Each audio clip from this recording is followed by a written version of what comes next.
Once upon a time there was a widow who had 2 daughters. One of them was beautiful and industrious, the other ugly and lazy. The mother, however, loved the ugly and lazy one best, because she was her own daughter, and so the other, who was only her stepdaughter, was made to do all the work of the house, and was quite the Cinderella of the family. Her stepmother sent her out every day to sit by the well in the high road, there to spin until she made her fingers bleed. Now it chanced one day that some blood fell onto the spindle, and as the girl stopped over the well to wash it off, the spindle suddenly sprang out of her hand and fell into the well.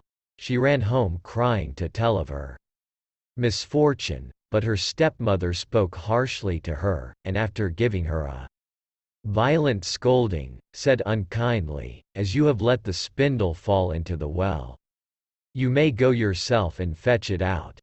The girl went back to the well not knowing what to do, and at last in her distress she jumped into the water after the spindle.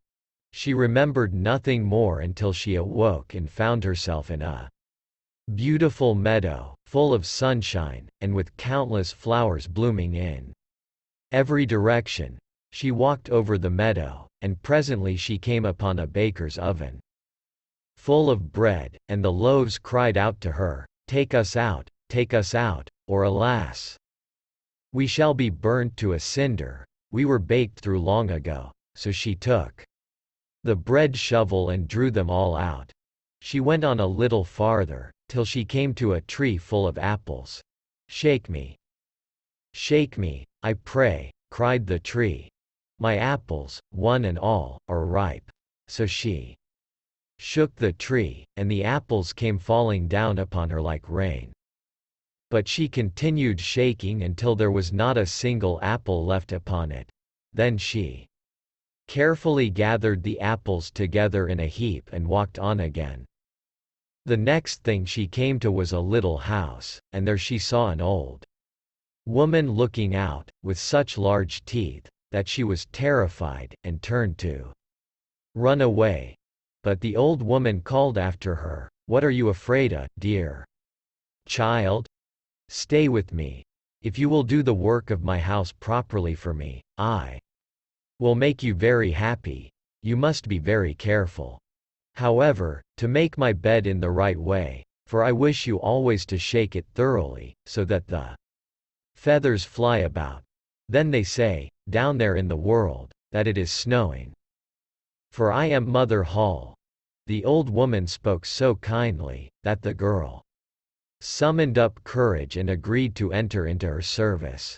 She took care to do everything according to the old woman's bidding, and every time she made the bed she shook it with all her might, so that the feathers flew about like so many snowflakes.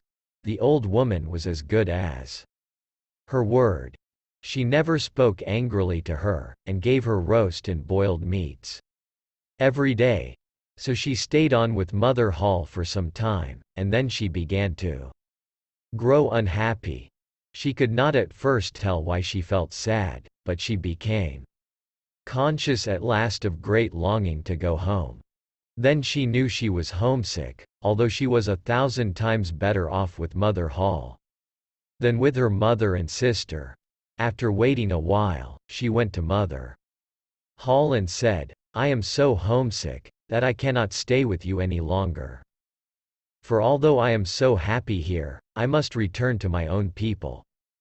Then Mother Hall said, "I am pleased that you should want to go back to your own people, and as you have served me so well and faithfully, I will take you home myself." Thereupon she led the girl by the hand up to a broad gateway. The gate was opened, and as the girl passed through, a shower of gold fell upon her, and the gold clung to her, so that she was covered with it from head to foot. "That is a reward for your industry," said Mother Hall, and as she spoke, she handed her the spindle which she had dropped into the well. The gate was then closed, and the girl found herself back in the old world, close to her mother's house. As she entered the courtyard, the cock who was perched on the well, called out, "Cock-a-doodle-doo! Your golden daughters come back to you." Then she went in to her mother and sister, and as she was so richly covered with gold, they gave her a warm welcome. She related to them all that had happened, and when the mother heard how she had come by her great riches, she thought she should like her ugly, lazy daughter to go and try her fortune. So she made the sister go and sit by the well and spin, and the girl pricked her finger and thrust her hand into a thorn bush, so that she might drop some blood onto the spindle. Then she threw it into the well, and jumped in herself. Like her sister, she awoke in the beautiful meadow, and walked over it till she came to the oven. Take us out, or alas, we shall be burnt to a cinder.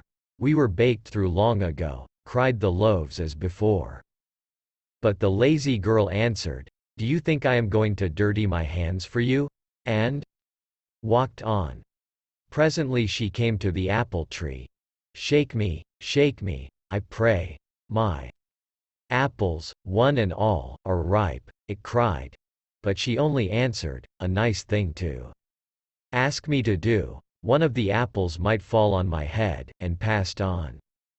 At last she came to Mother Hall's house, and as she had heard all about the large teeth from her sister, she was not afraid of them, and engaged herself without delay to the old woman. The first day she was very obedient and industrious, and exerted herself to please Mother Hall, for she thought of the gold she should get in return. The next day, however, she began to dawdle over her work, and the third day she was more idle still.